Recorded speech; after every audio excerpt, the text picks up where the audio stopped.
Zee 24 तास एक पाऊल पुढे। पुणे पोलीस आयुक्तालयातला महिला सहायता कक्ष हा आता फक्त महिलांसाठी राहिलेला नाही। या ठिकाणी पुरुषांच्या तक्रारींचं प्रमाण वाढलंय, त्यामुळे या कक्षाला महिलांबरोबरच पुरुष सहायता कक्ष म्हणायची वेळ आली आहे। महिलांवरील अत्याचारात वाढ होत असल्याच्या पार्श्वभूमीवर पुणे पोलीस आयुक्तालयात हा स्वतंत्र विभाग स्थापन करण्यात आलाय। 2006 मध्ये स्थापन करण्यात आलेल्या या विभागाला महिला सहायता कक्ष असं संबोधण्यात येत आहे।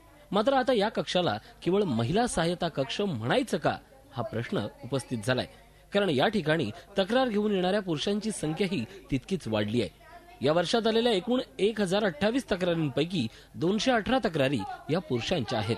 त्या प्रामुख्याने कौटुंबिक स्वरूपाच्या असून पत्नी विरोधात आहेत। चालू वर्षाचं जर तुम्ही बघाल तर चालू वर्ष आपल्याकडे एक नोव्हेंबर एंड पर्यंत 1058 अर्ज आपल्याकडे आलेले आहेत। त्यापैकी 218 पुरुषांचे अर्ज आहेत आपल्याकडे, म्हणजे पुरुषांनी त्यांच्या बायकांविरुद्ध अर्ज केलेले आहेत असं आहे। आजच्या काळातील बदलती जीवनशैली कौटुंबिक कलहाना कारणीभूत ठरते आहे। त्यात मुलांच्या संसारात पालकांचा नको तितका हस्तक्षेप, याशिवाय मोबाईल आणि सोशल नेटवर्किंग साइट्सचा वापर या गोष्टी देखील तणाव वाढवतायत।